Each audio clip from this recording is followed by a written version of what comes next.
Terpantas, terkini dan sahih. Bila-bila masa, di mana jua. Berita di jari. Subscribe YouTube Buletin TV3. Anda bersama saya Marsila Hassan dalam Buletin Pagi 8 Jun. Tajuk utama pagi ini. Perdana Menteri mewakili seluruh rakyat Malaysia sembah tahniah sempena Hari Keputeraan Agong. Kes palsu dokumen keputusan ujian saringan COVID-19, 2 warga Bangladesh direman 14 hari.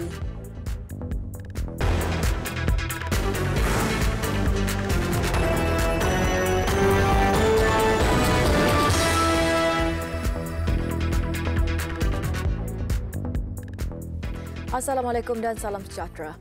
Perdana Menteri Tan Sri Muhyiddin Yassin mewakili seluruh rakyat Malaysia merafak sembah sempena sambutan ulang tahun Hari Keputeraan Rasmi ke bawah Duli Yang Maha Mulia Seri Paduka Baginda Yang di-Pertuan Agong Al-Sultan Abdullah Riayatuddin Al-Mustafa Billah Shah hari ini.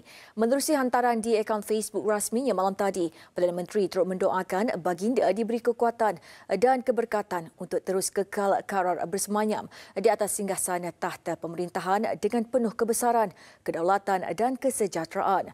Tan Sri Muhyiddin turut berdoa agar Baginda dan Raja Permaisuri Agong Tunku Haja Azizah Aminah Maimunah Iskandariah serta kaum kerabat Baginda berdua sentiasa berada dalam lindungan dan rahmat, dilanjutkan usia dan sentiasa berada dalam sihat walafiat.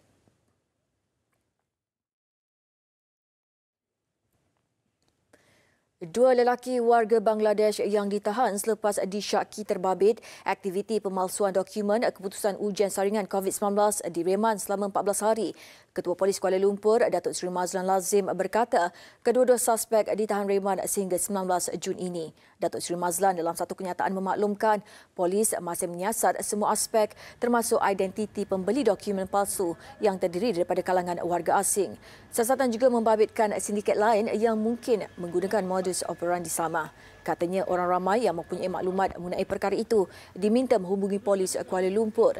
Dua suspek terbabit ditahan dalam dua serbuan di Jalan Alo di Ibu Negara petang Jumaat lalu. Mereka disyaki menjual dokumen keputusan saringan yang dipalsukan berharga RM50 setiap satu sejak 2 minggu lalu. Dalam siasatan awal, suspek mendakwa diupah dua lelaki warga tempatan untuk melakukan kerja itu.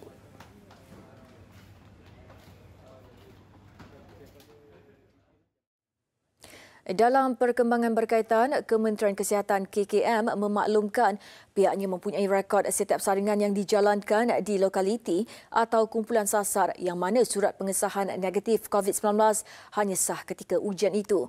Ketua Pengarah Kesihatan Datuk Dr. Nur Hisham Abdullah berkata, pihak berkaitan boleh merujuk kepada KKM bagi tujuan pengesahan berkenaan. Kesihatan kita ada rekod dalam kita menggunakan kaedah kita, kalau kita menjalankan saringan lokaliti ataupun target group, kita ada rekod dan kita tak beri ban ataupun berpandu kepada surat. Surat tu hanya valid ataupun sah ketika ujian tersebut. Jadi kalau ada mereka yang telah melaksanakan ujian pada masa tersebut, mereka mungkin negatif, esok lusa tak tahu lagi, mereka mungkin positif. Jadi surat tersebut mungkin tak laku. Jadi apa yang penting ialah rujuk kepada Kementerian Kesihatan dan kita akan ada rekod. Beliau mengulas sindiket pemalsuan dokumen keputusan ujian saringan COVID-19 untuk warga asing.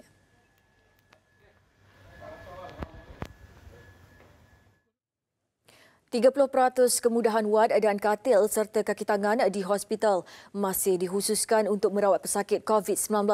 Ketua Pengarah Kesihatan Datuk Dr. Nur Hisham Abdullah berkata, langkah itu susulan pengurangan kes baru jangkitan yang direkodkan sejak beberapa minggu lalu. Staf-staf Kementerian Kesihatan kita ada deployment pada negeri lain yang datang ke Selangor dan Kuala Lumpur untuk berkhidmat. Dan sekarang ini mungkin kita boleh kurangkan staf tersebut. Jadi kalau perlu kita akan gerakkan staf kita daripada negeri-negeri yang lain. Yang juga kita lihat bagaimana kita nak optimalkan hospital kita.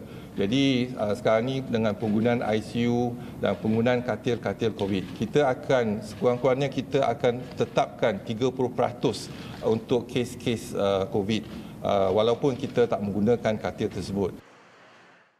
Tambahnya, KKM juga sudah menggunakan hospital daerah yang mempunyai Dewan Bedah untuk meningkatkan rawatan kepada pesakit dan keselesaan kepada warga kerja. Ketika ini, kadar penggunaan wad melibatkan kes positif jangkitan di 7 hospital COVID-19 dan 33 hospital hybrid adalah kurang 15%.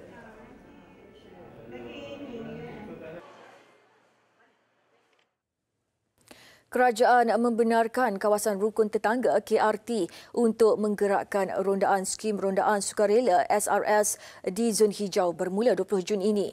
Menteri Kanan Keselamatan Datuk Seri Ismail Sabri Yaakob berkata kebenaran fasa pertama itu akan melibatkan 1079 SRS di seluruh negara.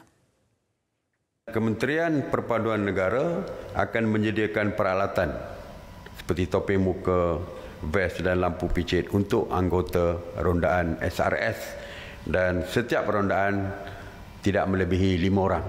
Jadi SOP-nya disediakan dengan lengkap oleh Kementerian Perpaduan Negara. Tambah beliau, Kementerian Perpaduan Negara akan berbincang dengan kerajaan negeri, pihak berkuasa tempatan PBT dan PDRM untuk menyelaras aktiviti rondaan. Tegasnya, semua anggota SRS diwajibkan untuk mendaftar melalui aplikasi MySejahtera untuk membolehkan penilaian kesihatan kendiri.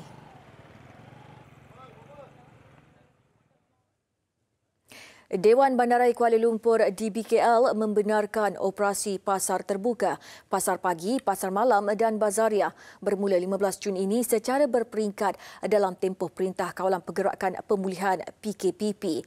Datuk Bandar Kuala Lumpur, Datuk Nur Hisham Ahmad Dahlan dalam satu kenyataan memaklumkan namun ia tertakluk kepada beberapa perkara ditetapkan oleh DBKL yang perlu dipatuhi. Katanya kelulusan untuk operasi bagi lokasi-lokasi adalah secara terpilih dan berperingkat. Justru permohonan hendaklah dikemukakan kepada Jabatan Pelesenan dan Pembangunan Penjaja DBKL mulai 10 Jun nanti. Tambah beliau, para peniaga mesti mematuhi prosedur operasi standard SOP yang telah ditetapkan oleh Majlis Keselamatan Negara MKN, Kementerian Kesihatan KKM. Tegas Datuk Dr. Nur Hisham, tindakan menyita termasuk penutupan serta-merta akan diambil sekiranya gagal mematuhi syarat dan SOP yang ditetapkan. Sabtu lalu, kerajaan mengumumkan kebenaran operasi bagi pasar terbuka, pasar pagi, pasar malam dan bazaria di seluruh negara bermula 15 Jun depan.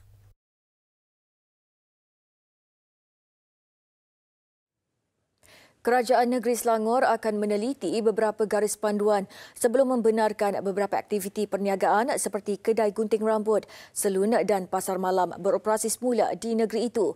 Menteri Besar Datuk Seri Amiruddin Syari berkata beliau akan berbincang dengan semua pihak berkuasa tempatan PBT untuk melihat kaedah pelaksanaannya. Ujarnya beliau akan bermesyuarat pada Selasa dan Rabu ini dengan PBT Selangor bagi tujuan berkenaan.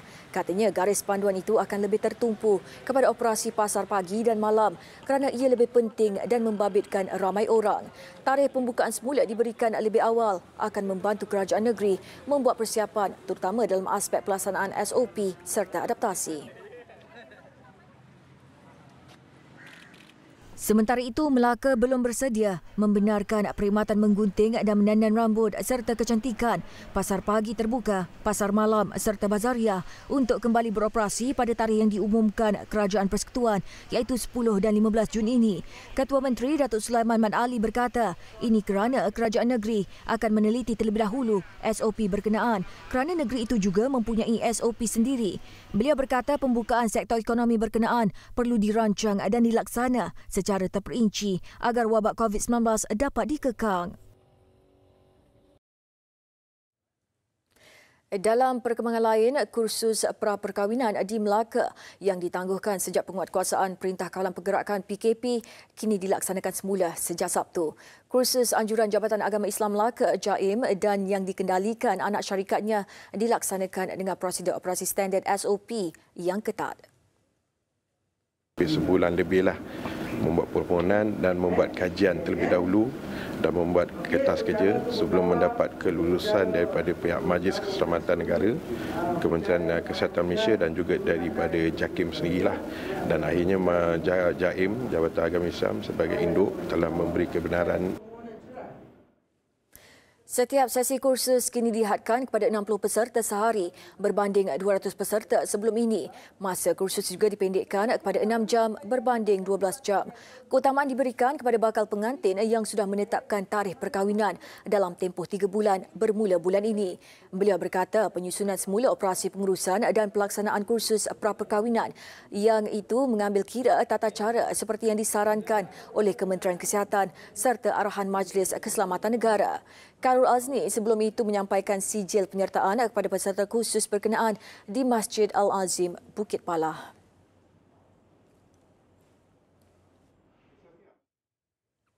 Lebih 7,500 usahawan yang pernah dibimbing oleh Majlis Pembangunan Ekonomi Pantai Timur ECERDC perlu mengambil peluang untuk beralih kepada bidang perniagaan dalam talian.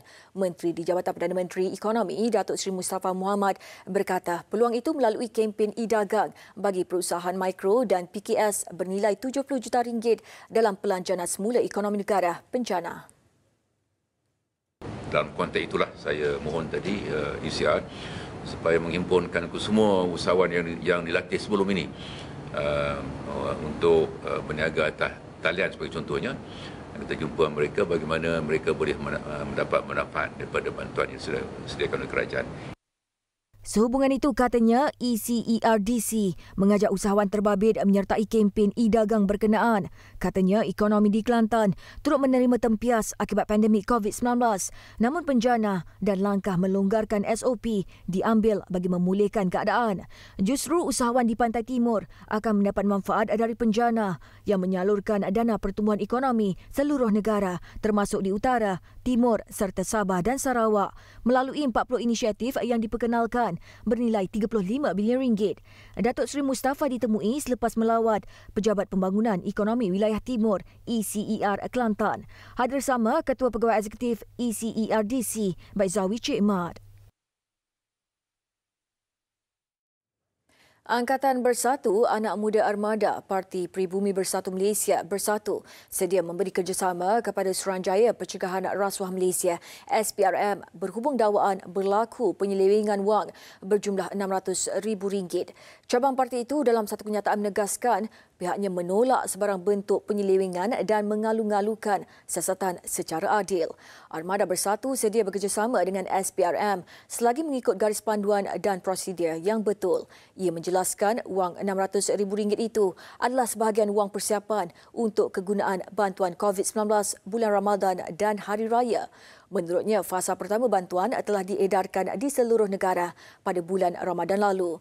Terdahulu, SPRM semalam dilaporkan merampas wang tunai berkenaan di rumah dua ahli armada.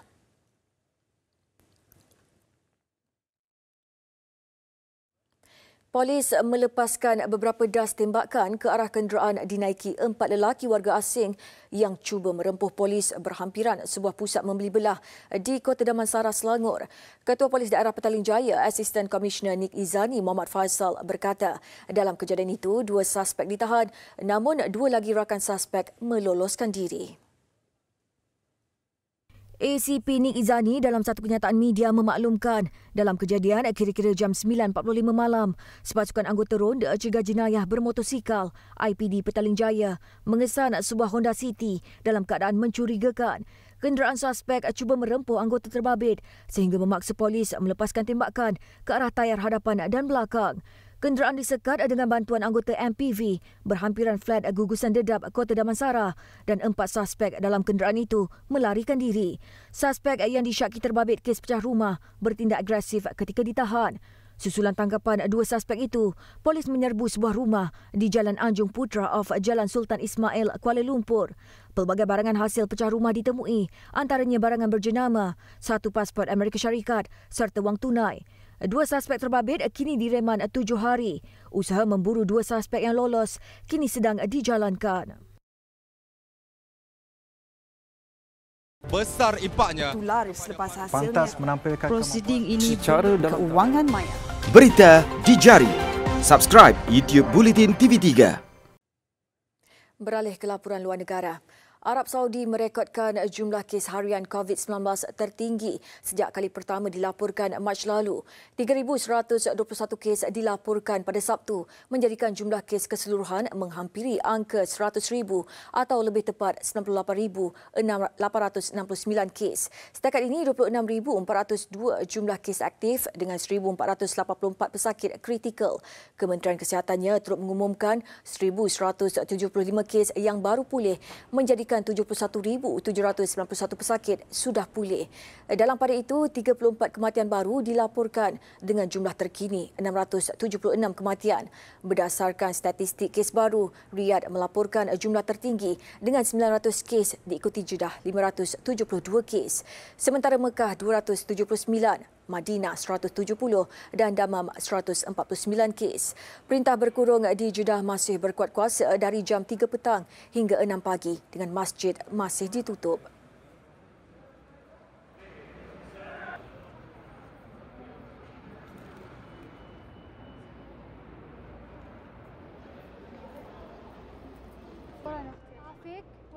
Sementara itu, kes positif COVID-19 di Indonesia terus meningkat melepasi angka 31,000. Jumlah kematian pula kini 1,851 orang. Menurut jurucakap pemerintah Indonesia berkenaan COVID-19, Ahmad Yuryanto, 672 tambahan kes positif baru dan 50 lagi kematian berlaku dalam tempoh 24 jam semalam. 31,186 jumlah kes ketika ini dengan 14,197 pesakit masih dalam pemantauan. Jakarta masih mencatatkan jumlah kematian tertinggi iaitu 529 kes. Diikuti Jawa Timur 483 kes, Jawa Barat 158 dan selebihnya di wilayah-wilayah lain di Indonesia. Di Sweden, walaupun tidak melaksanakan perintah berkurung ketika pandemik COVID-19 seperti kebanyakan negara lain dengan perniagaan terus beroperasi, tetapi ekonomi negara ini tetap terjejas teruk. Menurut pakar ekonomi, lantunan semula berkemungkinan berlaku pada akhir tahun ini, namun dijangkakan akan mengambil masa lama sebelum keadaan kembali normal. Di bawah langkah kontroversi yang dilaksanakan Sweden dalam menangani wabak berkenaan, kafe, bar, restoran dan kebanyakan perniagaan kekal dibuka. Begitu juga sekolah bagi pelajar berumur bawah 16 tahun dengan orang ramai digesa mematuhi penjarakan sosial serta garis panduan kebersihan. Bagaimanapun, apa juga harapan terhadap dasar itu nampaknya tidak menjadi kenyataan. Menurut pakar ekonomi Bangsap, Ola Holgren, seperti kebanyakan negara di dunia, akan tercatat rekod penurunan ekonomi Sweden pada suku kedua. Pegawai kerajaan Sweden menegaskan strategi mereka sentiasa menyasarkan aspek kesihatan awam dan tidak terlalu mengkhusus kepada menyelamatkan ekonomi. Ia bagi memastikan hospital berupaya menangani penularan wabak itu dan melindungi warga emas serta kumpulan berisiko. Sweden berjaya pada peringkat awal namun mengaku gagal selepas itu apabila lebih 3/4 daripada kematian akibat COVID-19 berlaku dalam kalangan penghuni rumah jagaan dan mereka yang menerima rawatan di rumah. Setakat kemarin, Sweden yang memiliki populasi berjumlah 10.3 juta melaporkan 4,639 kematian akibat COVID-19. Angka itu sekaligus menjadikan Sweden antara negara mencatatkan kadar korban COVID-19 yang tertinggi di dunia iaitu 459.3 kematian bagi setiap juta penduduk. Kadar itu 4 kali ganda lebih tinggi berbanding negara jiran Denmark dan 10 kali ganda lebih tinggi daripada Norway di mana kedua-dua negara terbabit melaksanakan langkah berkurung lebih ketat.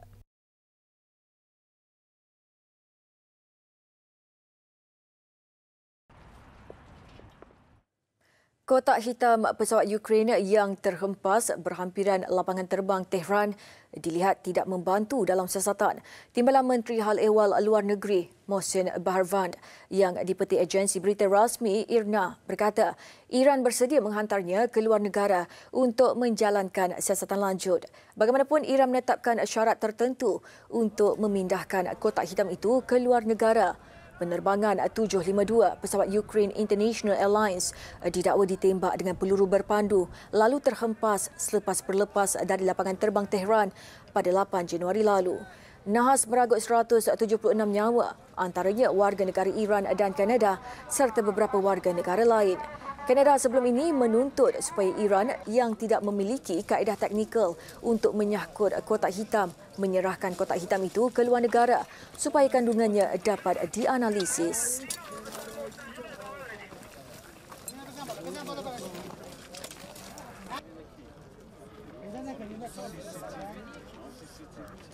Besar impaknya. Tular selepas hasilnya. Pantas menampilkan prosiding ini secara keuangan maya. Berita di jari. Subscribe YouTube Bulletin TV3. Laporan sukan. Kalendar bola sepak tempatan bakal dirombak bagi memastikan skuad Harimau Malaya mempunyai masa mencukupi untuk membuat persiapan menghadapi Piala Suzuki Persekutuan Bola Sepak ASEAN AFF 2020 akhir tahun ini. Setiausaha Agung Persatuan Bola Sepak Malaysia FAM Stuart Ramalingam berkata pihaknya akan mengadakan perbincangan menyeluruh dengan pengurusan Liga Bola Sepak Malaysia MFL bagi memastikan semua pertandingan termasuk Liga Premier dan Super serta Piala Malaysia dapat diselesaikan dalam jangka masa yang ditetapkan. Menyedari kebimbangan ramai pihak mengenai persiapan pasukan kebangsaan, Stuart dalam masa sama yakin pasukan Tan Cheng Ho mempunyai masa yang cukup sebelum menghadapi Piala Suzuki AFF. Sehubungan itu, pihaknya berusaha sebaik mungkin untuk memastikan semua pertandingan yang ditangguhkan sejak 16 Mac dapat diselesaikan sebelum November.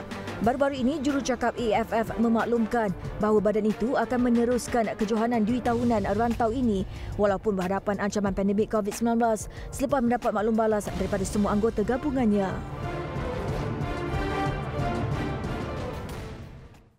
Biarpun hanya 2 atlet karate yang akan melapor diri di kem latihan pusat di Majlis Sukan Negara MSN hari ini, ia sudah cukup bermakna buat atlet S. Prem Kumar.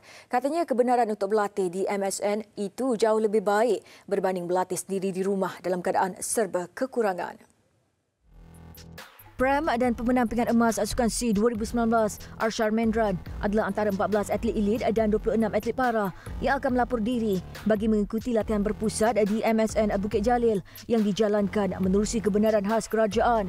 MSN meletakkan syarat hanya membenarkan 2 atlet yang berada di bawah program RTT berlatih terlebih dahulu sebelum mengkaji kebenaran membenarkan rakan sepelatih yang lain turut serta.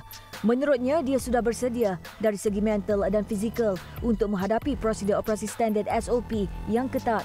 Malah pemenang pingat gangsa Sukan Asia 2018 yakin proses menaikkan berat badannya akan menjadi lebih mudah apabila berada di MSN.